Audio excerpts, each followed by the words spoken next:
My sister stood on my porch, 7 months pregnant, and asked if we could talk as family. And I remember thinking, in the strange, suspended half-second before she said anything else, that I still hadn't fully processed why she'd suddenly appeared after 4 months of near-total silence. Then she told me whose baby it was, and I understood, all at once, why my husband had been quietly rewriting our entire marriage for the past year without me ever once suspecting a single thing. My name is Danielle, and this is the story of the most devastating betrayal of my life, delivered not by a stranger, not by someone I barely knew, but by my own younger sister, someone I had loved and protected for our entire lives, someone I genuinely believed would be the last person on earth capable of doing what she did. I need to explain what my relationship with my sister Kayla looked like before any of this happened, because I think the depth of that relationship is essential to understanding just how completely blindsided I was. Kayla is 4 years younger than me, and given our particular family circumstances growing up, a father who left when I was 12 and Kayla was 8, a mother who worked 2 jobs just to keep our household functioning, I ended up filling a role in Kayla's life that went considerably beyond ordinary older sisterhood. I helped her with homework. I picked her up from school when our mother's shifts ran late. I sat with her through her first heartbreak, her college application anxiety, every significant milestone of her adolescence and early adulthood. By the time we were both fully grown adults, our relationship carried a depth and loyalty that I genuinely believed was unshakable, the kind of bond one assumed nothing could ever seriously threaten. I met my husband, Brandon, 9 years ago, married him 7 years ago, and for most of our marriage, I believed we had built something genuinely solid. Not perfect, no marriage is, but fundamentally honest, fundamentally committed. We had 2 children together, Maya, 5, and Noah, 3, and Brandon had always struck me, throughout our entire relationship, as a devoted, present father and husband, someone I trusted completely with both our children and our shared future. I want to explain how Kayla fit into our family life during this period, because it matters significantly to understanding how the affair I'm about to describe was even logistically possible without raising my suspicions sooner. Kayla had moved to our city about 3 years into my marriage to Brandon, taking a job at a marketing firm downtown, and over the following years, she became an integrated, welcome presence in our daily lives, babysitting for us regularly, joining us for weekly family dinners, someone both Brandon and I trusted implicitly with our children and with the ordinary logistics of our busy family life. I want to be honest that this level of integration, in hindsight, created exactly the kind of proximity and unsupervised access that made the eventual betrayal possible, though I want to be equally clear that this understanding doesn't shift any responsibility away from either Brandon or Kayla for the choices they actually made. Plenty of families have close, integrated relationships with siblings and in-laws without those relationships ever curdling into betrayal. What happened between Brandon and Kayla wasn't an inevitable consequence of proximity. It was a series of deliberate choices, sustained and concealed for over a year, by 2 people I trusted completely. The affair, according to what I eventually pieced together through painful, detailed conversations with both of them, began roughly 14 months before Kayla appeared on my porch, 7 months pregnant, asking to talk as family. It started, according to Brandon's later account, during a period when Kayla had been going through a difficult breakup, spending increasing amounts of time at our house. Initially, simply seeking the kind of emotional support and company any sister might reasonably need during a hard personal stretch. I want to describe the specific texture of my life during this same period because I think it matters to understanding how completely I failed to notice what was developing right in front of me. This was, coincidentally, an intensely demanding professional period for me as well. I'd recently taken on a significant promotion at my architecture firm, involving longer hours and considerably more travel than I'd previously managed, alongside the ordinary exhaustion of parenting 2 young children. I remember feeling, throughout most of that year, genuinely grateful for how much support Brandon and Kayla were both providing, never once suspecting that the increasing time they spent together, ostensibly helping manage our household and children during my demanding professional stretch, had gradually transformed into something else entirely. There was a specific evening, roughly 6 months into what I now understand was an ongoing affair, when I came home late from a client presentation to find Kayla still at our house. Well past when she'd typically have left after an evening of babysitting, sitting with Brandon on our back porch, both of them laughing quietly over glasses of wine. I remember feeling nothing but warmth in that moment, genuinely touched that my husband and my sister had built such an easy, comfortable friendship, thanking Kayla for staying so late, telling her how much it meant to me that she and Brandon got along so well. I think about that specific evening often now, understanding how completely my own gratitude and trust had been, in that moment, exploited by two people who were using exactly that trust to continue deceiving me. I want to be honest about the specific, small signs I now recognize, in hindsight,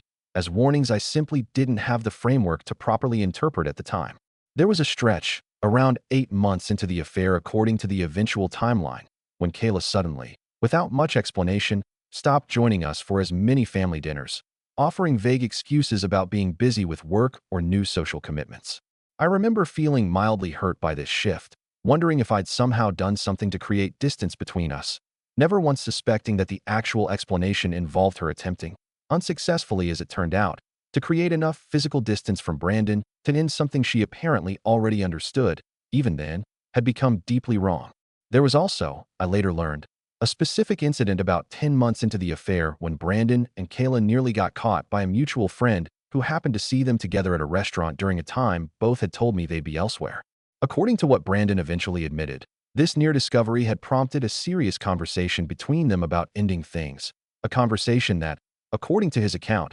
resulted in a temporary 2-month pause in their affair before it resumed, apparently neither of them able to sustain the separation they'd both initially agreed was necessary. I want to try to describe what those final months before the full truth emerged actually felt like from my perspective, understanding now how completely oblivious I was to what was actually happening beneath the surface of what I believed was simply an unusually close, supportive family dynamic. Brandon remained, throughout this entire period, what appeared to be a genuinely engaged, present husband and father, attentive during our limited time together given my demanding work schedule, actively involved with the kids, nothing in his behavior toward me shifting in any way that might have signaled the parallel relationship he was actively maintaining with my own sister. Kayla, for her part, continued appearing at occasional family gatherings, though with a subtly increased distance I attributed, at the time, to the ordinary evolution of an adult sibling relationship as we both built increasingly separate, busy lives. I remember, specifically, a birthday dinner for my daughter Maya, roughly 2 months before everything came apart, where Kayla seemed unusually quiet and withdrawn throughout the evening, a mood I attributed to work stress or relationship difficulties, gently checking in with her afterward, receiving vague, deflecting reassurances that everything was simply a lot right now, without any further explanation. The actual pregnancy, I would later learn, had been discovered by Kayla roughly 2 months before she finally appeared on my porch, a discovery that apparently prompted an intense, difficult period of decision-making for both her and Brandon about how, or whether, to finally reveal what had been happening. I want to describe what I understand, from painful later conversations, about their specific reasoning during those final 2 months, not because it makes what happened any more forgivable, but because I think understanding the actual mechanics of how a betrayal like this unfolds matters to fully processing it. According to Kayla, once the pregnancy became undeniable, she and Brandon had several increasingly tense conversations about their options, the possibility of terminating the pregnancy and continuing to conceal the entire affair indefinitely, the possibility of Brandon leaving our marriage before the pregnancy became visible, allowing for a somewhat cleaner, if still devastating, separation, and, ultimately, the option they apparently settled on almost by default, unable to reach agreement on. Either alternative until Kayla's advancing pregnancy essentially forced the decision for them. I want to describe the actual afternoon this all came to light, because I think the specific, disorienting ordinariness of how it began matters to understanding the full shock of what followed. It was a Saturday. Brandon had taken the kids to a birthday party for one of Noah's preschool friends, and I was home alone, working through some overdue paperwork, when Kayla's car pulled into my driveway, unannounced, something she rarely did given how carefully coordinated our usual visits had become throughout the preceding months. I opened the door expecting some ordinary, if unexpected, sisterly visit, and instead found Kayla standing on my porch, visibly, unmistakably pregnant, her hands wrapped protectively around a stomach I hadn't previously noticed given how infrequently we'd actually seen each other in person over the preceding months.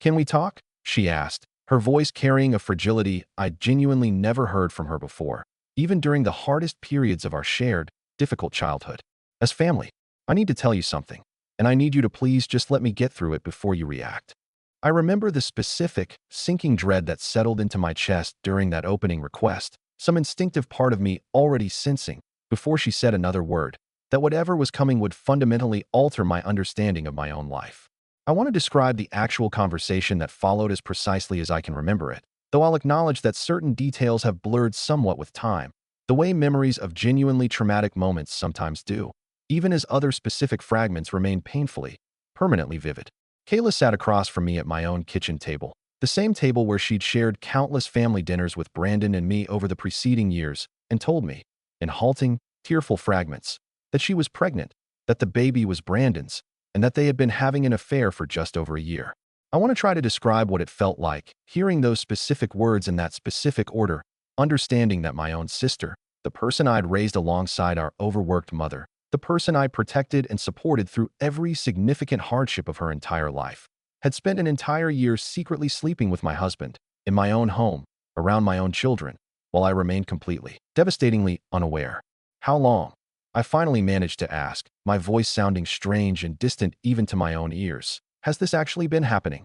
A little over a year, Kayla said, unable to meet my eyes. It started during that period after my breakup with Marcus, when I was spending so much time here. I know that's not an excuse. I don't have an excuse, Danielle. I've hated myself for most of this past year, and I still couldn't stop, and I don't fully understand why. Except that somewhere along the way, I convinced myself it would be easier to keep hiding it than to face what telling you would actually mean. I called Brandon immediately after Kayla left. Roughly an hour after that initial devastating conversation, my hands shaking so badly I had to try dialing twice. I told him, directly, without any preamble, that Kayla had just told me everything. And I remember the specific, telling silence on his end of that call, a silence that told me, even before he said anything substantive, that he wasn't going to attempt any denial. I need you to come home right now, I said. Drop the kids at my mother's if you have to, but I need you home, and I need you to explain everything to me directly. What followed, over the subsequent several hours, was one of the most painful conversations of my entire life. Brandon slowly, haltingly confirming the full timeline Kayla had already described, along with additional details that made the entire situation feel, if possible, even more devastating than the initial revelation had. I learned that the affair had continued, with only that brief 2-month pause after the near discovery at the restaurant. Throughout the entire period, I'd been increasingly relying on both Brandon and Kayla for childcare and household support during my demanding work stretch, meaning that many of the specific moments I genuinely believed represented my husband and sister generously supporting our family during a difficult period had actually been opportunities they were simultaneously using to continue an affair I had absolutely no knowledge of. I want to describe the specific, additional layer of betrayal I felt learning this detail, understanding that the practical support I'd been so genuinely grateful for throughout that year had been, in significant part, a cover for an ongoing deception rather than the purely generous family assistance I believed it to be. It complicated my ability to trust my own memory of that entire period, forcing me to reconsider countless small moments. Brandon offering to handle bedtime so I could finish work emails, Kayla staying late to help with dinner cleanup. Wondering now how many of those specific moments had actually facilitated continued opportunities for their affair rather than simply representing the family support I genuinely believed them to be. I asked Brandon, directly, whether he had ever intended to tell me, whether there had been some plan, however distant, to eventually confront the reality of what he'd built rather than continuing to conceal it indefinitely. His answer, delivered with what appeared to be genuine shame, only deepened my devastation rather than offering any meaningful comfort. I don't know if I ever would have told you, if Kayla hadn't gotten pregnant, he admitted. I kept telling myself I'd figure out how to end things with her, that I loved you and our family too much to actually let this destroy everything. But every time I tried to actually end it, something pulled me back, and I think, honestly, some part of me was hoping I could just keep managing both things indefinitely, which I know now was never actually possible, and never should have been something I was even trying to do in the first place. I filed for divorce 11 days after that initial conversation with Kayla on my porch, a decision that, despite the devastating circumstances, felt to me like the only possible path forward, understanding that whatever remained of my marriage after this level of sustained, deliberate deception simply couldn't be salvaged, regardless of how many years Brandon and I had built together before this happened. I want to describe what the following months looked like, navigating simultaneously the practical, legal process of divorce alongside the much deeper, more complicated grief of losing not just my marriage, but my closest sibling relationship, someone who had been genuinely central to my entire life since childhood, in the same devastating stroke. The divorce proceedings themselves were, in many ways, more straightforward than the emotional reality underlying them. Clear grounds, no genuine dispute about the underlying facts, a relatively efficient process focused primarily on child custody arrangements and the practical division of our shared assets. Brandon and I ultimately settled into a joint custody arrangement for Maya and Noah, one that required us to maintain an ongoing, functional co-parenting relationship despite everything that had happened, an arrangement I initially dreaded but that, over time, I've come to manage with a kind of careful, business-like distance that allows our children's needs to remain the priority without requiring any genuine emotional reconciliation between Brandon and me. The situation with Kayla proved considerably more complicated to navigate in ways that extended well beyond any formal legal process. I want to describe the specific difficulty of processing this particular betrayal, understanding that unlike Brandon, whose relationship with me I could simply, cleanly end through divorce, my relationship with Kayla existed within a much more complex web of extended family connections, shared history, and, most significantly, the undeniable fact that she was carrying a child who would be, regardless of anything else, my own niece or nephew, and half-sibling to my own children. I didn't speak to Kayla for nearly 4 months after that initial devastating conversation, needing significant time and distance to even begin processing the depth of her betrayal separately from my grief over the end of my marriage. Our mother, understandably devastated by the entire situation herself, attempted several times during this period to encourage some form of communication between us. Conversations I found myself unable to fully engage with, still too raw from the specific, compounded pain of losing both my husband and my sister to the same year-long deception. Kayla gave birth to a daughter, whom she named Sophia, roughly 5 months after that initial conversation on my porch. I learned about the birth through our mother rather than any direct communication from Kayla herself, another small, painful reminder of how thoroughly our relationship had been altered by everything that happened. I want to describe the complicated, difficult process of eventually, gradually reestablishing some limited form of communication with Kayla, a process that began nearly 7 months after everything initially came apart, prompted primarily by practical considerations around Sophia's relationship to Maya and Noah, half-siblings who would, regardless of the circumstances of Sophia's conception, likely need to navigate some form of ongoing relationship with each other throughout their childhoods. Given that Brandon would obviously remain involved in both his existing children's lives and his new daughter's life simultaneously, our first conversation after that extended silence was brief, tense, and painful, conducted over the phone rather than in person, both of us clearly uncertain about how to navigate a relationship that had been so fundamentally, permanently altered by what had happened. I told Kayla, during that call, that I wasn't ready for any kind of full reconciliation, that the depth of her betrayal had changed something in our relationship that I genuinely didn't know if time alone could fully repair, but that I understood, practically, that some level of ongoing contact would likely be necessary given the reality of Sophia's existence and her eventual relationship with my own children. I want to be honest that our relationship, even now, while over a year removed from that initial devastating conversation,